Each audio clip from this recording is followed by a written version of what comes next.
Nga 1 tetori deri në fillim të nëntorit, marrëveshja e lëvizjes së lirë mes pikave kufitare të Vërmicës dhe Morinës do të pushojë së funksionuari. Në këtë periudhë, pikat kufitare të Kosovës dhe Shqipërisë do të kryejnë përpunimin e të dhënave të udhëtarëve dhe drejtuesit të automjeteve përmes një procedure të përshpejtuar me qëllim që të shmangin rrallet dhe pritjet e gjata për shkak të fluksit të lartë të lëvizjeve.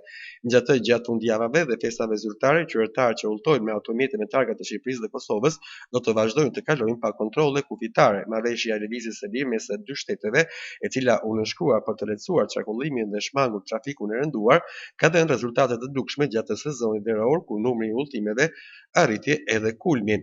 Periudhat e kalimit pa kontrolle ose me kontrolle të reduktuara janë nga 1 maj deri me 30 shtator dhe nga 1 nëntori deri me 28 shkurt. Pra në total 9 muaj gjatë vitit qytetarët e Shqipërisë dhe Kosovës përfitojnë nga një regjim i lehtësuar lëvizje në kufi pa kontrolle, ndërkohë që 3 muaj me kontrolle.